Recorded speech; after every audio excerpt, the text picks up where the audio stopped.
क्या अब दुनिया को एक नया टाइम जोन मिलने वाला है जिसका नाम महाकाल स्टैंडर्ड टाइम जोन रहेगा? इसके बारे में हम आज चर्चा करेंगे। भारत के जो शिक्षा मंत्री हैं जिनका नाम श्री धर्मेंद्र प्रधान है, उन्होंने अपने तरफ से ये बयान दिया है कि जीएमटी की जगह भारत विचार कर रहा है महाकाल स्टैंडर्ड टाइम को लाने में। और उनका साथ दिया है मध्य प्रदेश के मुख्यमंत्री आपके मोहन यादव के द्वारा।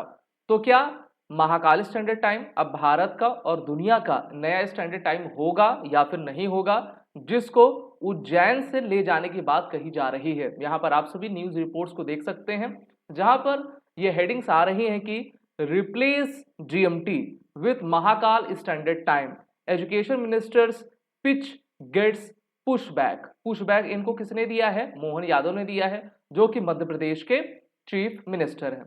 हम सभी जानते हैं कि 19th सेंचुरी से पूरा वर्ल्ड जीएमटी यानी कि ग्रीनविच मीन टाइम जोन को फॉलो करता है और इसी के अकॉर्डिंग सभी टाइम्स आपके बना करते हैं, जिसको पूरे विश्व के देशों के द्वारा माना जाता है और उसको इफेक्ट में लाया जाता है। लेकिन अगर हम बात करें भारत की और उज्जैन की, तो उज्जैन भारत के सेंट्रल इंडिया में है यानी कि मध्य प्रदेश में है। और भारत के सबसे केंद्र बिंदु में अगर कोई जगह है तो वो उज्जैन है। और उज्जैन में मैं आपको बता दूं कि यहाँ पर महाकालेश्वर है यानी कि भगवान शिव का ज्योतिर्लिंग है, जो कि सबसे महत्वपूर्ण भारत की संस्कृति में माना जाता है।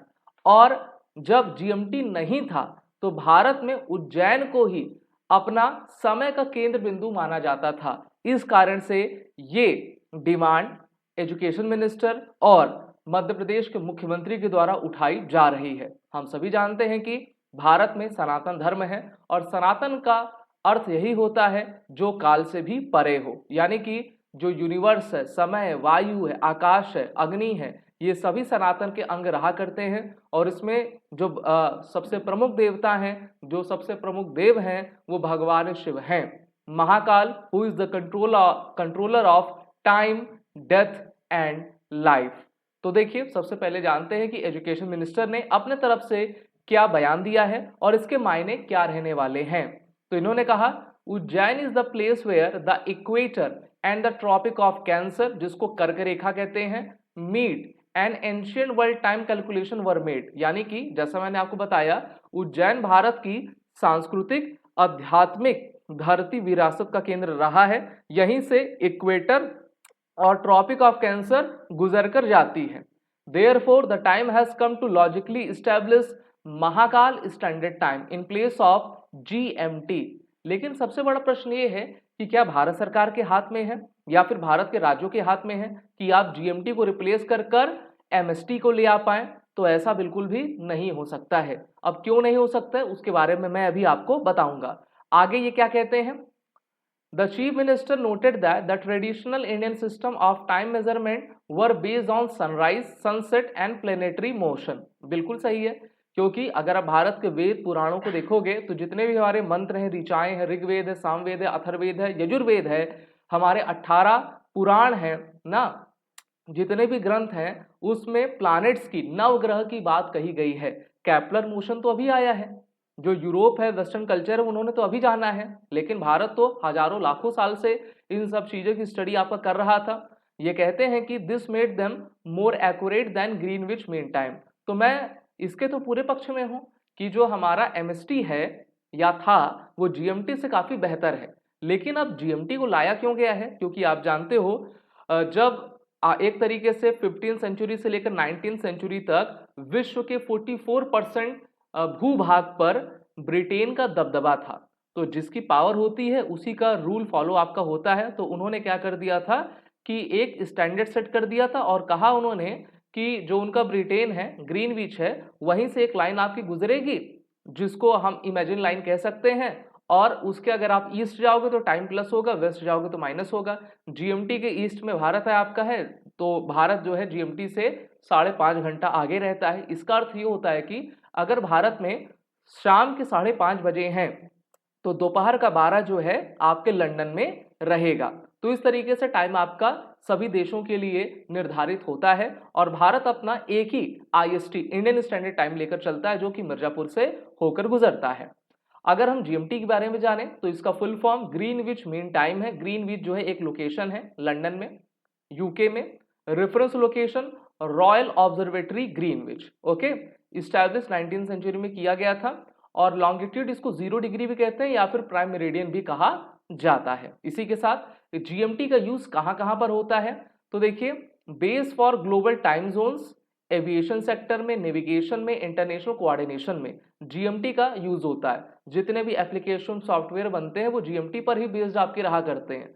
तो ये जो मंत्री लोग कह रहे हैं कि देखिए एमएसटी हम ला देंगे जीएमटी की जगह, सुनने में तो अच्छा लग रहा है, सही भी चीज है, लेकिन आप इसको कर नहीं पाएंगे अकेले। क्यों नहीं कर पाएंगे? क्योंकि भारत की वो पोजीशन नहीं है कि भारत आपका कर ले जाए।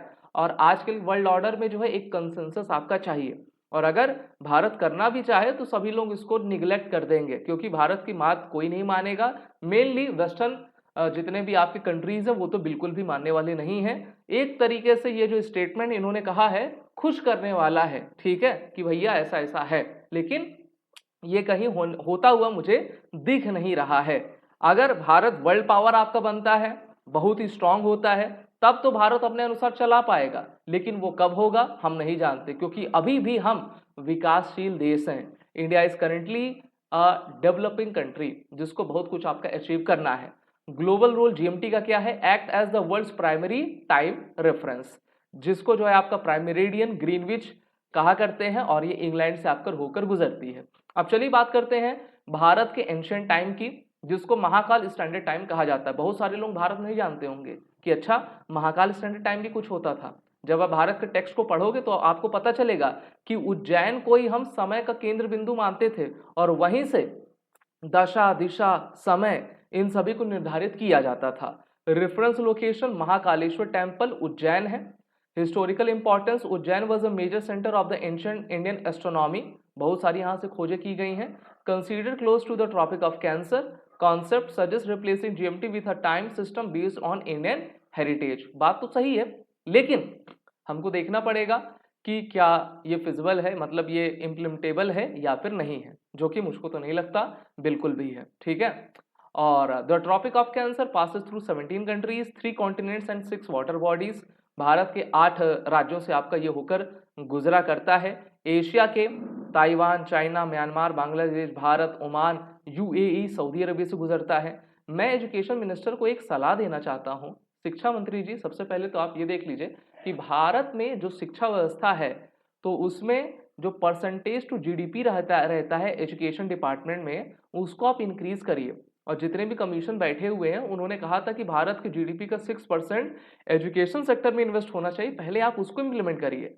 आप इधर उधर का बयान देकर खुश ना होइए, अपने में आप खुश हो रहे हो, जबकि वो आप उसको क्रियान्वित अभी कर ही नहीं सकते। अभी क्या, 50 साल के बाद भी नहीं कर सकते, क्योंकि ये सब करने के लिए बहुत ही आपको कार्य करना पड़ेगा, सुपर पावर होनी पड़ेगी, तभी आप इसमें कुछ कर पाओगे। दूसरा, अगर हम देखें भारत के एजुकेशन सेक्टर में जो है इंफ्रास्ट्रक्चर की काफ़ी भारी कमी है, स्किल टीचर की काफ़ी कमी है। और वहीं पर हम देख रहे हैं कि जिस तरीके से वेस्टर्न कल्चर भारत में आ रहा है, तो भारत में हम जो कहते हैं कंसंट्रेशन इन द एजुकेशन वो काफ़ी कम होती जा रही है, क्योंकि उनका डोमिनेंस है ना। जितने भी चर्च से रन आपके स्कूल्स होते हैं वो आपके चल रहे हैं, जो कि वेस्टर्न कल्चर को भारत में बढ़ावा देते जा रहे हैं। अगर आप गर्ल्स का आउटफिट भी देखेंगे तो वो आपके शॉर्ट्स रहता है, ठीक है, जबकि भारत में ये सब चीज़ें आपकी सही नहीं मानी जाती है। दूसरा, मैं ये भी कहना चाहूँगा कि एजुकेशन सेक्टर में अगर आप शिक्षा मंत्री हैं, अगर आपको कुछ बयान देना था, सबसे पहले तो भारत का नाम कभी तो इंडिया रहा नहीं है, भारत का नाम हमेशा भारत रहा है, जो कि भारत के नाम से था, ठीक है। महाभारत में आप देखेंगे राजा भरत थे, राजा भरत थे, उन्हीं के नाम पर जो है भारत नाम रखा गया था भारत का। और दूसरा, भगवान राम 4 भाई थे, जिसमें भगवान राम के बाद जो है आपके भरत थे, राजा भरत थे, तो भारत से ही भारत हुआ, जहाँ पर भा का अर्थ होता है ज्ञान, और रथ का अर्थ होता है कि ज्ञान के प्रकाश में हमेशा लगा हुआ, ज्ञान की खोज में हमेशा लगा हुआ। तो अगर आपको इम्प्लीमेंट करना है तो सबसे पहले ये करिए ना कि हमारे देश का नाम सिर्फ एक रहेगा, भारत रहेगा। आर्टिकल फर्स्ट में आप अमेंडमेंट लाइए, India that is Bharat. Why India that is Bharat? अगर आपको कुछ करना है तो ये करिए ना जो कि आपके हाथ में है, जो हाथ में नहीं आप ऐसा क्यों कर रहे हैं? और अभी अगर हम की डिफरेंसेस देख लेते हैं जीएमटी में और आपका एमएसटी में, तो जीएमटी का ओरिजिन यूके है, महाकाल का भारत है, उज्जैन है, basis prime meridian 0 degree longitude इसको कहा जाता है, MST cultural and historical astronomy centre Bharat का रहा है, ग्लोबल एक्सेप्टेंस जीएमटी को तो वाइडली एक्सेप्ट किया जाता है, अभी एमएसटी का कोई वो है नहीं, scientific use standard for time keeping world wide, और Mahakal standard time no scientific global usages, current status ये ऑफिशियल है, ये आपका कॉन्सेप्ट आइडिया है, पहले ये इंप्लीमेंट था भारत में लेकिन अब आपका बिल्कुल भी नहीं है, तो इसलिए हमको हमारे हाथ में जो है सबसे पहले हम उसमें काम करें, अपने देश को प्रगति की राह पर ले चलें, साइंटिफिक टेम्परामेंट बच्चों में टीचर्स में डेवलप करें जिससे कि हम आगे बढ़ पाएंगे।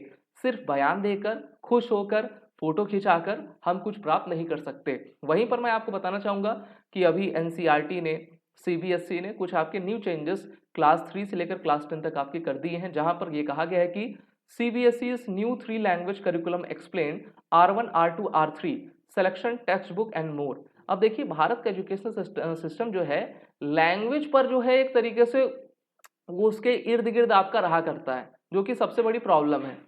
भारत वाले विदेशी भारत भाषा को अडॉप्ट कर लेंगे, आप भी अपने रोजमर्रा के जीवन में देखेंगे कि आपको सिर्फ और सिर्फ इंग्लिश दिखेगा, 99% आपको इंग्लिश ही दिखेगा, भारत की बाकी भाषाएं बिल्कुल नहीं दिखेंगी। संस्कृत से ही सभी भाषाएं निकली हैं, यहाँ तक कि इंग्लिश भी आपकी निकली हुई है। तो हम अगर भारत को जोड़ना चाहते हैं तो भारत की ही सांस्कृतिक भाषा को आगे लेकर चलें, वो संस्कृत हो सकती है, वो हिंदी हो सकती है, और अगर आप मेनली इंप्लीमेंट करना चाहेंगे तो आप संस्कृत को करिए जो कि सबसे बेस्ट होती है ना। तो आप R1, R2, R3 यही सब करते जाएंगे, बच्चे भी कंफ्यूज रहेंगे, अरे यार ना मैथ साइंस AI हम सीखें कि अपने भाषाओं पर ही हम इर्द गिर्द घूमते रहें। अब चलिए बात करते हैं कि R1, R2, R3 है क्या।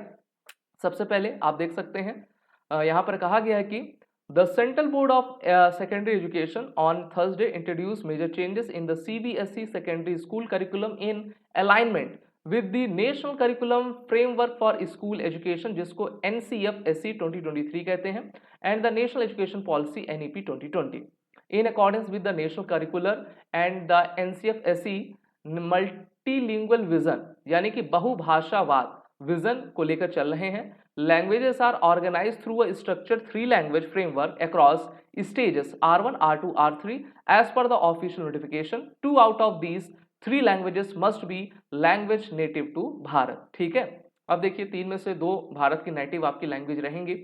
In continuation of the board's phase implementation of multilingual education, R3, that is the third language, will be made compulsory from class 6 with effect from the academic session 26-27। R3 आपका कक्षा 6 से compulsory कर दी जाएगी, ensuring that every learner studied at least 2 Indian languages।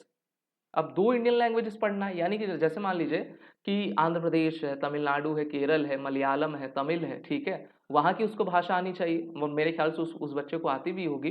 दूसरा एक और भाषा होनी चाहिए, हो सकता है कि वो हिंदी को ले ले, ठीक है। और तीसरी आपकी फॉरेन लैंग्वेज रहेगी, और फॉरेन लैंग्वेज में इन्होंने किसको आपका ले लिया है, फॉरेन लैंग्वेज की भाषा में R3 में इन्होंने इंग्लिश को ले लिया है, और इंग्लिश पर ही पूरा टेक्स्ट आपका है। जी हाँ, अरे भाई, या फिर आप किसी एक को लेकर चलो ना, भारत की भाषा को लेकर चलना है तो आप संस्कृत में पढ़ाओ, हिंदी में पढ़ाओ।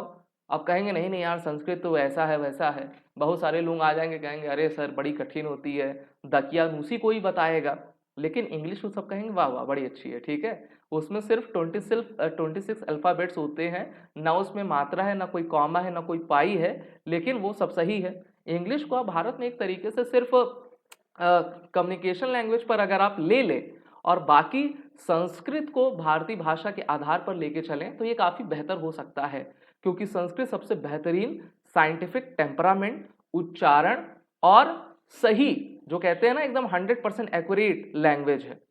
अब इस पर सरकार मुझे तो नहीं लगता कुछ आपकी करती हुई दिखेगी, और मेरी बात से बहुत सारे लोग जो है इत्तेफाक नहीं रखेंगे ना, सब कहेंगे अरे सर अब कैसे हो ना, आजकल तो हिंदी इंग्लिश सभी चीज़ों को मिक्स करके इंग्लिश बोला जा रहा है, जिसमें बच्चों के पास भाषाई पकड़ नहीं है।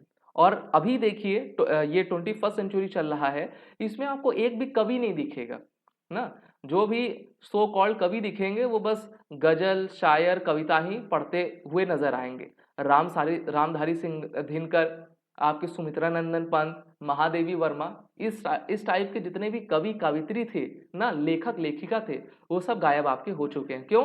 क्योंकि भारत ने अपनी भाषा पर पकड़ नहीं बनाई है, ना उसको प्रमोट किया है, सिर्फ और सिर्फ हम इंग्लिश पर रहे हैं। अगर आप हमारे कोर्स की भाषा भी देख लीजिए तो वहां पे भी सभी चीजें आपकी इंग्लिश में रहा करती हैं। लेकिन अब आप कहोगे सर बिना इंग्लिश के कुछ संभव ही नहीं है, पॉसिबल ही नहीं है। ऐसा नहीं है। अगर आप चाइना को देखिए जो हमारा पड़ोसी है, आप साउथ कोरिया, जापान को देखिए, यहाँ तक कि फ्रांस को देखिए, तो ये अपनी भाषा में ही काम करते हैं, ये सभी अपनी भाषा में काम करते हैं और ये विकसित हैं। ठीक है, चाइना विकसित नहीं है, लेकिन चाइना भारत से बहुत ज़्यादा आगे है। जापान, साउथ कोरिया देख लीजिए आप सभी, काफ़ी ये अग्रणी देश है, क्योंकि ये अपने भाषा, अपने संस्कृति को काफ़ी बढ़ावा देते हैं ना। फॉरेन लैंग्वेज को अडॉप्ट नहीं करते हैं, फॉरेन लैंग्वेज को सिर्फ और सिर्फ वो कम्युनिकेशन के थ्रू जो है करना चाहते हैं, और उसको बस उतने ही जो है एक तरीके से इम्पोर्टेंस देते हैं। अब चलिए बात करते हैं जो अभी चेंजेस हो रहे हैं। एकेडमिक सेशन 2026-27 से लेकर 2031 तक की प्लान आपकी बनाया गया है। Class in which R3 is compulsory, जिसमें क्लास 6, 7, 6, अब देखिए सब में आपका दिया गया है, अभी सिर्फ क्लास 6 में रहेगा। 27-28 में 6 और 7 का रहेगा, क्योंकि ये 6 वाले तो यहाँ पे 7 बन जाएंगे ना, तो इसी तरीके से वो आपका जाके क्लास 10 तक आपका चला जाएगा। यानी कि जो कक्षा 6वीं में बच्चे रहेंगे, आज से 5-6 साल के बाद 2031 में वो कक्षा 10वीं में पहुंच जाएंगे, तो उनके लिए R3 आपका कंपलसरी रहेगा। लैंग्वेज सिलेक्शन एक्सप्लेन कैसे है। R1 any language from the ones offered by the CBSE। R2 language other than one offered as R1, R1 के अलावा जो भी लैंग्वेज वो ऑफर करें। तीसरा language other than ones offered as R1 and R2। आगे ये लिखते हैं कि the board clearly state that till the above scheme is fully operational, that is for student currently in class 7 and higher, it is compulsory that all students must have studied 3 language up to class 8. No student shall be eligible to appear in the secondary school examination of the board at the end of the class 10 unless she or he has passed in the third language. The board added, according to the curriculum, the arrangement will continue till R3 is introduced in class 9, that is 29-20-30। तो ये चीजें आपकी होती हुई दिख रही हैं। वहीं पर ये भी आया है कि अब देखिए कक्षा 3rd 4th से ही AI आपका ला दिया जाएगा, जिससे कि AI के बारे में सभी को इंफॉर्मेशन बच्चों को दी जाएगी कि किस तरीके आपकी पढ़ाई करना है। AI आपका क्या होता है, डिजिटल कंप्यूटिंग सिस्टम आपके क्या रहा करते हैं, जिससे कि वो स्किल बन सके और जो कंप्यूटेशन नॉलेज है उसको अडॉप्ट कर सके। वहीं पर इन्होंने क्लास 9-10 में क्या कर दिया है, एक तरीके से बेसिक एंड एडवांस सिस्टम को लाया है। जैसे मान लीजिए साइंस और मैथ में इन्होंने क्या किया है, क्लास 9th और 10th में जो बच्चे हैं बेसिक साइंस और मैथ उनको पढ़ाया जाएगा, और इसके बाद एडवांस भी होगा। जो बच्चे एडवांस का पेपर देना चाहते हैं वो एडवांस का पेपर दे सकते हैं, 25 मार्क्स का रहेगा। अगर उसमें वो 50% प्लस मार्क्स अटेन कर लेते हैं तो वो स्कोर उनके रिजल्ट में शो करेगा। अगर 50% मार्क्स के वो नीचे हैं तो उनका रिजल्ट उसमें शो नहीं करेगा। ये कुछ नया वो चीज़ है नहीं, अभी भी यही चीज़ें चलती हैं, जिसमें एक बेसिक मैथ होती है, एक स्टैंडर्ड मैथ आपकी रहा करती है। जो बच्चे मैथ में ज़्यादा अच्छे नहीं होते वो बेसिक को ले लेते हैं, जो अच्छा करना चाहते हैं वो स्टैंडर्ड आपका लेकर आगे बढ़ा करते हैं। लेकिन अगर जब आप ऑप्शन दोगे तो ये बेहतर चीज़ें नहीं है। ठीक है, आपको क्लास 10th तक मैथ को जो है एक स्टैंडर्ड फॉर्म में लेकर चलना होगा, और बच्चे अगर बेसिक में अच्छे नहीं हैं तो ये स्कूल की जिम्मेदारी होनी चाहिए कि आप उनको उसमें बेहतर करें, आप उनके लिए एक्स्ट्रा क्लास लें। ठीक है, स्कूलों में हम देखते हैं कि 8 पीरियड्स होते हैं, जिसमें हर एक पीरियड 30 to 35 मिनट का रहता है ना। अब 30 से 35 मिनट का रहेगा तो आप समझ लीजिए जो एक्चुअल आपकी पढ़ाई होगी वो सिर्फ 20 मिनट्स की ही होगी, और 20 मिनट में टीचर आपका क्या पढ़ा लेगा। और आजकल आप प्राइवेट स्कूल्स को जानते हैं ना, एक एक क्लास में 60-50 बच्चे आपके भरे होते हैं, कहीं कहीं 70s भी आपके होते हैं। तो जो स्टूडेंट टू टीचर रेशियो है, जो यूनाइटेड नेशन कहता है कि 1:28 होना चाहिए, यानी कि 28 बच्चों पर एक टीचर होना चाहिए, वो तो भारत में एक्सीड करता है। तो हम अपने स्टूडेंट्स को किस तरीके से बेहतर बना पाएंगे, तो ये सब चीज़ें बेसिक्स हैं। अब आप जो है लैंग्वेज के ऊपर जो घूमते जा रहे हो, भारत में तो आप देखते हो, महाराष्ट्र में जाओ कुछ गुंडे लोग आ जाते हैं, कहते हैं कि मराठी बोलो, कहीं और जो वो कहेगा कन्नड़ बोलो। तो लैंग्वेज वॉर में हम किसी को घसीटे नहीं, हम अपना खुद का एक स्वदेशी सिस्टम बनाएं जिसमें हम अपनी भाषा संस्कृत को ही ज़्यादा महत्व दें और संस्कृत के साथ हिंदी को भी दें, जिससे कि धीरे धीरे करके बच्चा जो है संस्कृत में आपका अडॉप्ट होता चला जाए। और चाहे वो स्पेनिश हो, फ्रेंच हो, इंग्लिश हो, उनको हम द्वितीयक भाषाएं आपकी ले सकते हैं, ठीक है। उसको आप R3 भी कह सकते हो। R1 इंग्लिश संस्कृत कह दो, R2 आप हिंदी कह दो, R3 आप जो है कोई भी विदेशी भाषा कह सकते हो, ठीक है। ये मेरा ऐसा सुझाव है। लेकिन अभी जो ये कर रहे हैं, अब कर रहे हैं और इन्होंने 2031 तक के टारगेट को लिया है। क्लास 6 से ये लैंग्वेज आपका फॉर्मूला शुरू होने वाला है। अब मैं आपको बताना चाहूंगा कि ये बोर्ड एग्जाम क्लासेस है। मैं आपका एजुकेटर मेंटर दिव्यांशु पांडे हूँ।